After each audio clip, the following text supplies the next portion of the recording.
Saudara, pagi ini tema yang diangkat ini sesuai dengan slogan dari HUT BPK Penabur yang ke-72 adalah berani berubah, berkarakter, inovatif, dan inspiratif. Wah, ini temanya luar biasa ya. Tapi mari saudara kita akan mempelajari hal itu. Saya mulai saja bicara tentang jemaat GKI Surya Utama.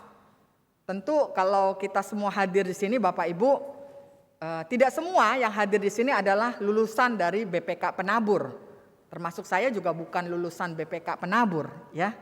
Tapi karena kita bagian dari jemaat GKI Surya Utama dan GKI yang tadi saya bilang ya, Sinode Wilayah GKI Jawa Barat ini memiliki salah satunya Badan Pelayanan Pendidikan ini BPK Penabur. Itu sebabnya hari inilah kita sebagai jamaat Tuhan merayakannya. Dan hari ulang tahun BPK Penabur tadi juga disebutkan adalah tanggal 19 Juli 1950. Itu berarti BPK Penabur dengan segala tantangan yang luar biasa itu sekarang sudah berusia 72 tahun. Saudara, luar biasa ya, satu badan pendidikan Kristen ya, bertahan di bumi Indonesia yang memang mayoritas Muslim, tetapi kita terus berkarya lewat badan pendidikan ini. Itulah sebabnya sebagai anggota maupun juga simpatisan GKI Surya Utama kita mensyukuri itu.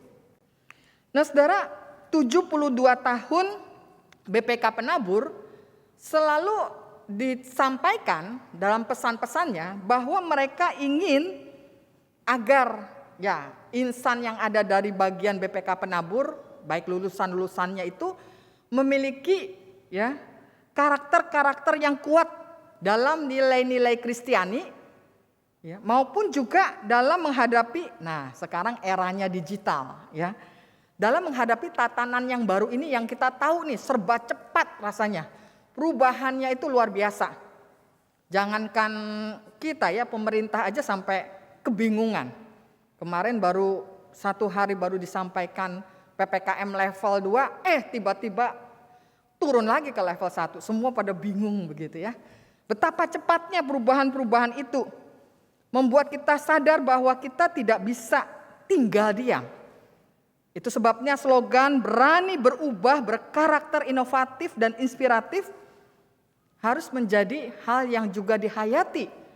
Tentunya bukan saja oleh para insan bagian dari Yayasan BPK Penabur begitu ya, dengan lulusan-lulusannya, tetapi juga menurut saya kalau bicara tentang berani berubah, berkarakter inovatif dan inspiratif itu juga adalah hal yang harus kita hayati sebagai seorang Kristen. Kenapa demikian Bapak Ibu? Sebab kita sadari bahwa menjadi seorang Kristen itu tidak bisa statis. Tidak bisa stuck.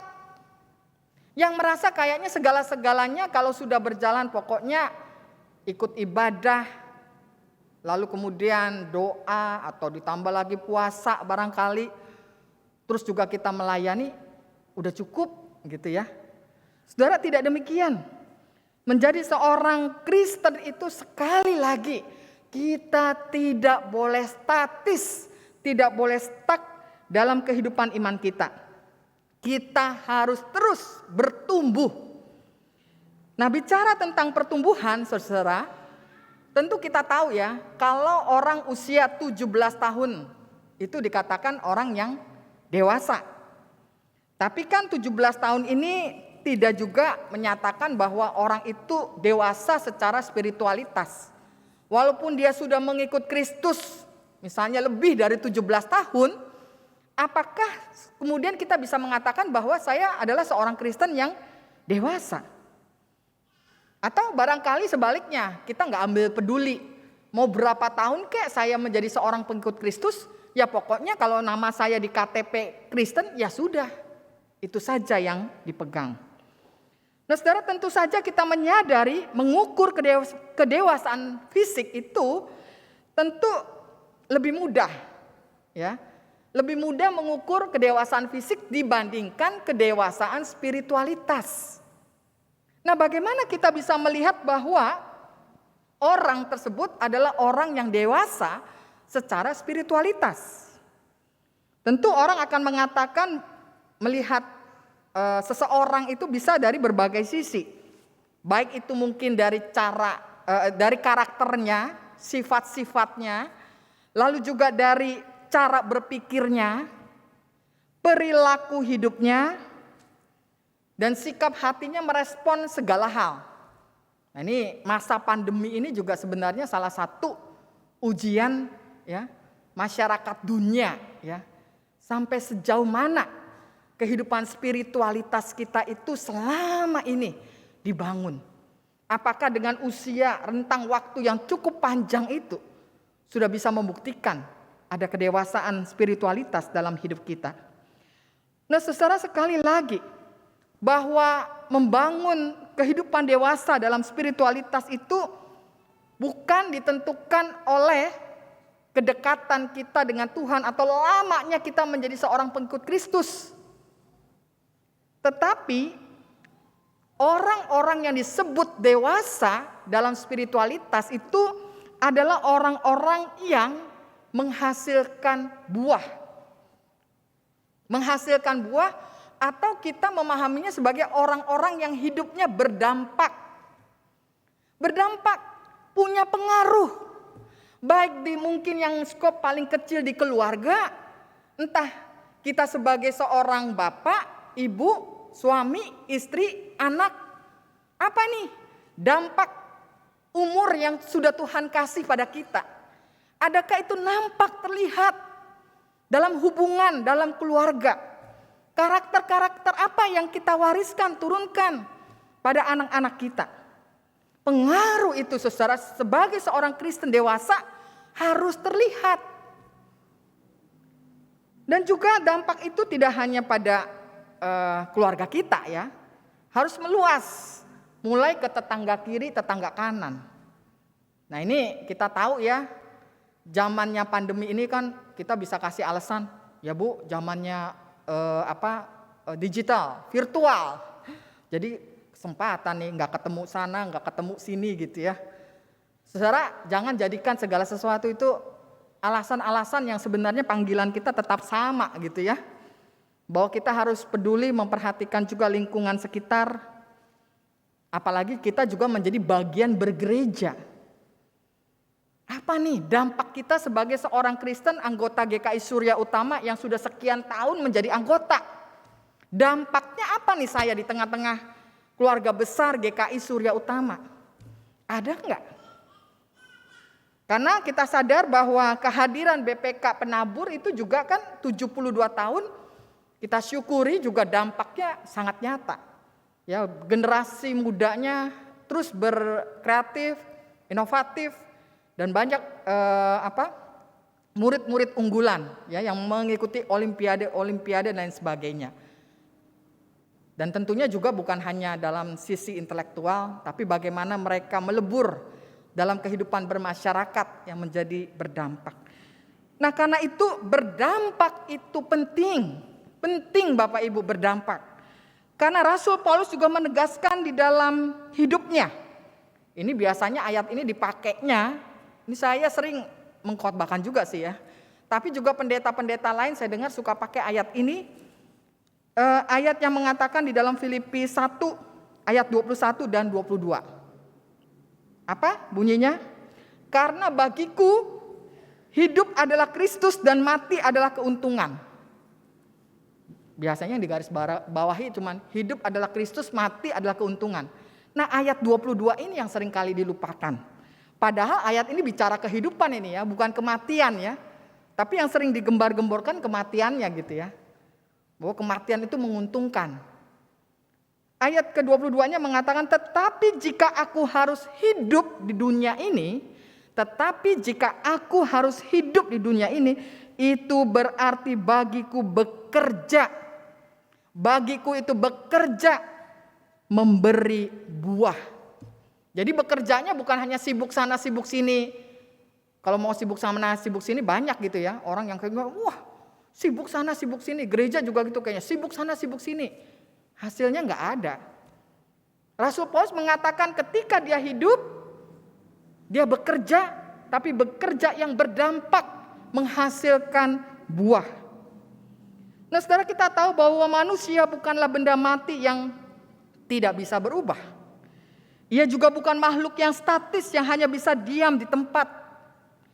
Manusia merupakan makhluk hidup yang sangat dinamis, yang dapat terus mengalami perkembangan atau penyusutan hingga akhir hayatnya. Nah, perubahan-perubahan itu terjadi di segala aspek hidupnya, baik secara fisik, psikis, emosi, perilaku sosial, moral, dan termasuk tentunya spiritualitas itu sendiri. Nah, perubahan itu harus terjadi, Bapak Ibu. Seperti yang juga dalam pembacaan kita melihat bagaimana Rasul Petrus mengingatkan jemaat agar sesungguhnya mereka harus menambahkan di dalam iman mereka. Menambahkan apa, Bapak Ibu?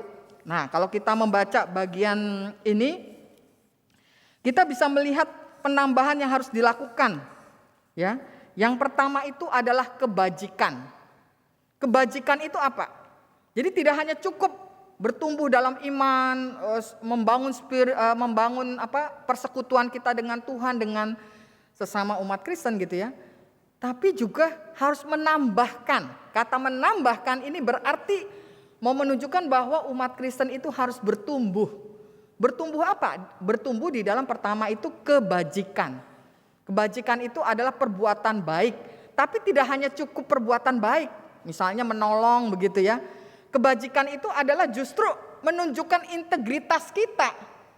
Ya, orang yang memiliki kebajikan itu adalah orang yang hidupnya itu menjadi contoh teladan, berintegritas. Yang kedua adalah menambahkan pengetahuan. Pengetahuan ini tentu saja bukan hanya ilmu pengetahuan secara intelektual, itu penting, tetapi juga di dalamnya mesti dilengkapi dengan pengenalan akan Tuhan. Yang ketiga adalah penguasaan diri. Harus ada self control dalam diri kita. Seberapa jauh nih kita memiliki penguasaan diri yang baik, yang benar, yang tepat, sehingga hidup kita ini benar-benar jadi inspirasi orang. Jadi kalau orang mengenal kita akan mengatakan, si bapak itu atau si ibu itu luar biasa ya. Di tengah-tengah penderitaan, tekanan hidup, dia masih setia kepada Tuhan. Misalnya begitu ya. Dan yang keempat adalah ketekunan. Tekun itu apa sih? Kalau kita melihat kamus bahasa Indonesia, tekun itu artinya rajin. Tekun itu keras hati. Tekun itu bersungguh-sungguh. Jadi mengerjakan apapun bersungguh-sungguh. Bapak Ibu dan saya ada di ruangan ini bernyanyi harus bersungguh-sungguh. Untuk apa kita datang? Cuman lihat sana, lihat sini, yang sana nyanyi ya, ngapain tuh yang sana? Kita nggak bersungguh-sungguh, ada di ruang ibadah ini. Apapun yang kita kerjakan Bapak Ibu, kalau kita mau bertumbuh, menambahkan iman kita, kita harus kerja keras, ya, rajin, bersungguh-sungguh. Dan yang kelima adalah kesalehan. Kesalehan itu memang ditunjukkan dengan taat beribadah. Diskusi tentang ibadah itu bagaimana sih? Apakah ibadah itu Sekarang kan ibadah jadinya hybrid ya. Ada yang di rumah, ada yang di gereja begitu ya. Tapi Bapak Ibu, bagaimanapun juga persekutuan yang kita bangun secara virtual itu masih belum lengkap tanpa persekutuan di mana kita bisa bertegur sapa, bertatap muka. Ya walaupun Bu, kalangan milenial mah senangnya digital Bu. Tapi panggilan kemanusiaan kita, saudara-saudara, bagaimanapun kita juga membutuhkan orang lain. Bukan saja kita dibutuhkan orang lain, tapi kita juga membutuhkan orang lain. Jadi memang bagaimanapun juga kalau kita bicara kesalehan menjalankan ibadah, ya ayo Bapak Ibu yang sebenarnya bisa datang ke gereja, datanglah ke gereja gitu ya. Jangan berbagai macam alasan gitu ya. Kecuali memang ada hal-hal yang benar-benar tidak memungkinkan kita. Saya rasa itu bentuk iman kita juga. Artinya kita masih mau tetap beribadah di rumah.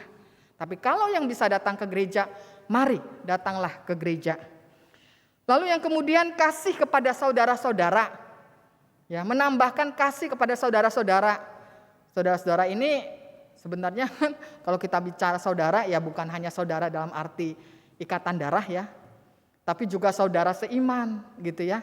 Itu juga adalah saudara kita yang kita harus perhatikan, pedulikan gitu ya. Kalau ada yang dengar, oh ada yang sakit, ada yang meninggal. Cuman wartanya ada yang meninggal nih, ada yang sakit nih. Tapi kita nggak berbuat apa-apa.